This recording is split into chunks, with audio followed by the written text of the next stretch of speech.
Apa boleh HTMT penelitian kita di atas 0,90? Sering banget nih penelitian kita, pas lagi dihitung HTMT-nya di atas 0,90. Jadi tutorial Smart PLS versi 4 kali ini ngebahas boleh nggak sih kalau HTMT-nya di atas 0,90? Masa sih boleh ya? Jangan lupa untuk subscribe di channel ebook statistik 1000 halaman. Semoga bermanfaat bagi sahabat-sahabat semua, terutama lagi menyusun nih penelitian skripsi, tesis maupun disertasi, ketemu banget dengan HTMT-nya. Validitas diskriminan ini di atas 0,90. Warnanya di Smart PLS itu dikasih warna merah. Sekali lagi, apa boleh nggak sih HTMT merah di atas 0,90? Oke ya, jangan lupa subscribe di channel ebook statistik 1000 halaman. Kita langsung lihat nih di beberapa referensi ya. Jadi tutorial kami selalu menampilkan tentang referensi-referensi ilmiah di dalam dunia statistik ya. Nah, ini adalah data in brief tentang NCA ya. Diterbitkan oleh Elsevier ini ya. Pasti ini jurnalnya juga bagus banget ya. Ditulis oleh penulis besar namanya Richard Haupt dan lain-lain lah ya dari Denmark. Seperti ini. Judulnya adalah Combine aplikasi PLSM dengan NCA. Lalu kita Ctrl F nih. Saya Ctrl F, kemudian saya cari HTMT. Truk ketemu. Ini udah saya kasih warna kuning kayak gini. Discriminant validity HTMT criterion. Untuk variabel-variabel penelitian yang dilakukan penelitian oleh tadi Profesor Haupt tadi, Profesor namanya nih Profesor Richter, dia bikin penelitian. Nah, ini nilai, ini modelnya ya. Ini biasa ini modelnya. Kemudian ini dia nilai HTMT-nya. Ya. Coba Anda lihat ya, teman-teman semua lihat antara variabel compatibility dengan perceived usefulness, ini HTMT-nya merah. Berapa? 0,961. Gede banget. Jadi pertanyaan HTMT, item pertanyaan di compatibility dan perceived usefulness ini saling bermiripan di sini ya, secara data empirisnya. Jadi ketemu HTMT-nya gede banget. Iya kan? Nah, ini adalah HTMT-nya gede banget. Nih 0,961. Lalu dikasih tanda, yang lain dikasih bintang, yang ini dikasih tanda 1. Tanda 1 discriminant validity evaluasi untuk kedua variabel tersebut mengalami potensial problem discriminant validity. Dibilang ini ada masalah HTMT antara kedua variabel tersebut. Gitu ya. Nah, tetapi dia bilang gini, however, bagaimanapun discriminant validity antara dua konstruk ini has been conceptually discussed with author when developing the scale. Kamu lihat tulisan nomor 12, halaman 12. Jadi referensi nomor 12 kamu lihat, kata si penulis jurnal ini ya. Ini kan masalah nih HTMT-nya. Terus kamu telusuri di nomor 12. Nah, nomor 12 ini kalau kita klik, saya telusuri ada di tulisan ini. Ini nomor 12, ditulis oleh Salsted, penulis besar di dalam SMPLS dengan Franke. Judulnya adalah Heuristic versus Statistic in Discriminant Validity Testing, membandingkan 4 prosedur. Ya, jadi bagaimana membandingkan 4 prosedur di dalam validitas diskriminan, salah satunya adalah tentang HTMT. Nah, saya langsung ke HTMT-nya yang di bawah. Ya, saya udah cari, udah baca ya. Baca kemarin saya baca simsalabim ya, hasilnya kayak gini nih tulisannya nih. HTMT tentu. HTMT dapat dihitung dengan mudah ya pakai Smart PLS katanya, dengan mengestimasi dari konstruk variabel penelitian. Similarly, ya, researcher can use bootstrap confidence interval katanya. Hal yang sama kamu bisa juga pakai bootstrap interval dari HTMT-nya yang bisa kamu pakai di sebuah software, contohnya M+ atau Smart PLS versi 4, ya. Not just again a value. Apakah bootstrap-nya itu sama atau berbeda dari 1?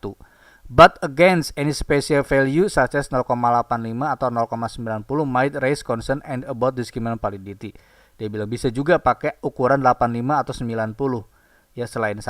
Tapi di bagian bawah nih kalimat pentingnya ini nih. The recommendation would also be considered with Hensler.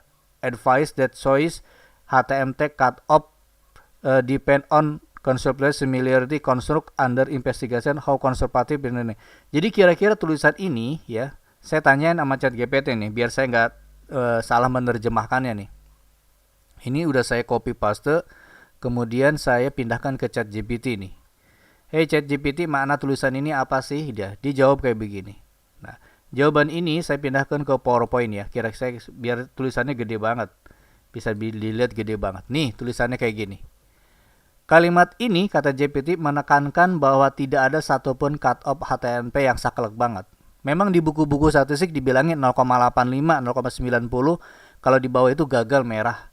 Kayak begitu. Hampir di semua buku, termasuk e-book yang saya tulis pun begitu, di buku Higher semuanya. Tapi sebenarnya kalimat ini menekankan, ditulis oleh para ahli bahwa angka 0,85 dengan 0,90 bukan angka sakti. Bukan angka sakti yang saklek banget, sehingga dijadikan suatu cut off HTMT bahwa kalau di atas 0,90 itu merah kemudian gagal. Enggak. Pemilihan nilai batas cut off HTMT harus disesuaikan dengan konteks, terutama seberapa mirip konstruk-konstruk yang diuji dan seberapa ketat konservatif peneliti ingin menilai validitas diskriminan. Ya. Kemudian yang kedua, penulis juga mengingatkan agar peneliti tidak mengevaluasi model secara mekanik. Secara mekanik itu kalau HTMT di bawah 0,9 di atas 0,90 gagal langsung. Enggak. Ya, tapi sebaliknya kriteria statistik harus ditafsirkan secara konteks analitis dan teori. Jadi kalau dua konstruk berbeda secara teori, tapi data empirisnya masih bisa nggak sih HTMT diterima gitu ya. Nah, di bagian akhir menekankan pentingnya mengkonseptualisasikan pengukuran bukan sekedar mengejar angka 0,90 merah gagal. Dengan kata lain, angka HTMT hanyalah alat bantu. Keputusan akhirnya hanya tetap berbasis logika teori, tujuan penelitian, dan karakteristik konstruk yang diteliti. Oke ya, itu jawaban dari ChatGPT bahwa angka 0,90 di dalam HTMT menurut jurnal yang ditulis oleh Hensler sendiri, penemu HTMT, sebenarnya nggak terlalu kaku-kaku banget. Gitu ya, kalau HTMT-nya di atas 0,90 langsung gagal. Kenapa? Karena tulisan temannya juga 0,96 masih acceptable di sini. Oke. Kemudian ada lagi satu jurnal yang ditulis oleh Benitez. Elsevier juga bagus ini menurut hemat saya. Lalu kita klik HTMT. Ctrl F HTMT. HTMT. Oke. Ya, nanti ketemu tentang HTMT, tapi udah saya kasih ininya. Apa namanya? Ini yang kuning ini maksud saya ya. For the first approach, simulasi study suggests memang 0,90. Banyak para ahli di dunia ini itu menyarankan 0,90 itu sebagai warning, peringatan aja. Jika konstruknya berbeda katanya 0,5. Hampir di semua buku juga nulisnya begini semua. For the second approach, prior research has suggested to examine whether HTMT significantly smaller than 1.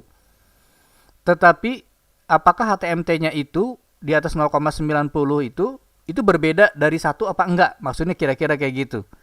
Ya, jadi perlu di bootstrap dulu apakah HTMT-nya berbeda dari angka 1 apa enggak gitu ya. Jadi diuji dari signifikansinya dari bootstrap HTML apakah dia berbeda dari angka 1 apa enggak. Ini kalimatnya di sini. Maksudnya ini. Ya, maksudnya adalah tentang HTMT1. Nah, contohnya di Smart PLS punya saya kayak gini. Ini ada pemberdayaan guru, motivasi, religiositas, dan kepuasan kerja nih. Lalu saya run. Biasa kalau kita run statistik biasa, ketemu HTMT-nya merah. Nih, HTMT-nya merah. Kepuasan kerja, merah. HTMT-nya merah. Banyak video-video yang jelasin cara mengatasi dan lain termasuk punya saya. Ini HTMT-nya merah. Pertanyaannya ini adalah kepuasan kerja dengan motivasi ini, boleh nggak HTMT-nya merah? Ini HTMT-nya merah. Nah, menurut tulisan yang ditulis di sini, ya, ditulis di sini dan juga ditulis oleh yang sebelumnya ini, ya, tadi HTMT dengan cut off itu boleh nggak? Nah, caranya pertama di bootstrap dulu aja. Di bootstrap mana ya? Nah, ini back lagi di bootstrap dulu. Ya.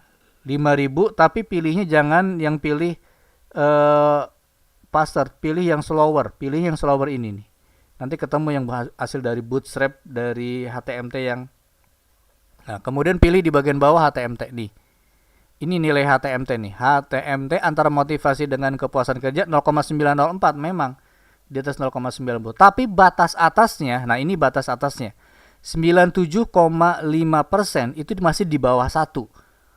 Jadi HTMT merah motivasi dengan kepuasan kerja, ya, secara teori saklek, ukuran statistik sakleknya memang ini merah di atas 0,90. Tetapi batas atasnya, ya, 97,5% bootstrapnya itu berbeda dari 1, masih di bawah angka 1 nih. Nah, menurut hemat kami ini masih bisa diterima. Jadi HTMT merah boleh nggak? Ya boleh. Kenapa? Karena bootstrapnya masih di bawah 1. Boleh nggak HTMT merah? Boleh. Kecuali bootstrapnya di atas, di bawah angka 1. Jadi HTMT merah, coba periksa bootstrapnya. Oke, dia nilainya di bawah angka 1. Nah, kalau di bawah angka 1, menurut teori yang disebutkan di sini, ya bootstrapnya itu harus di bawah 1. Nih kan, significantly smaller than 1. Ya kan, lebih kecil dari angka 1. Ya, batas atasnya smaller untuk bootstrap itu adalah 1. Berarti dia signifikan berbeda dari 1 dengan cara melihat batas atasnya 97,5% itu di bawah 1. Jadi antara motivasi dengan kepuasan kerja boleh HTMT-nya merah. Itu yang pertama. Terus yang kedua tadi sudah saya jawab. Ya tetap saja dipublikasikan kayak punya si Richard ini. HTMT merah nggak boleh ini lihat. Tapi kembali lagi ke aturan yang tadi bahwa secara teori memang udah beda motivasi dengan kepuasan kerja. Hanya data empiris saja kebetulan di hasil penelitian ini jadi merah gitu. Jadi merah. Nah, di bagian akhir kami ingin menekankan bahwa diskusikan kembali dengan dosen pembimbing di sini ya. Boleh nggak HTMT merah? Kalau menurut saya sih boleh aja HTMT merah. Contohnya ada tadi jurnal ditulis oleh Profesor Saufer tadi ya. Dia HTMT-nya merah. Karena memang secara teori kedua variabel itu memang berbeda. Kebetulan aja di data empirisnya nggak ketemu gitu. Nggak ketemu. Nah, ini menurut keyakinan saya, pendapat saya, seperti ini di video tutorial ini. Mangga kalau nanti ada yang berbeda, silakan di komen oleh teman-teman semua atau dicari referensi yang lain. Saya coba membantu untuk menganalisis apakah HTMT di atas 0,90 itu boleh. Satu, selama bootstrapnya ini di bawah 1 tadi. Terus yang kedua, kalau memang secara teori itu berbeda, dikasih catatan aja. Dikasih catatan sama seperti tulisannya si ini Profesor Hauf ini. Dia 0,96 gede banget. Kalau di bootstrap udah gagal pasti ini kalau 96. Pasti gagal kalau ini. Tapi dia nggak tetap ditampilkan di sini. Ya, karena memang konstruk compatibility dengan perceived value ini secara teori udah benar-benar berbeda. Gitu. Oke, ini bisa kami sampaikan kepada sahabat semuanya. Semoga ini membantu. Kami udah nulis ebook tentang SAMPLS di sini 400 halaman dan ini adalah SAMPLS terbaru kami.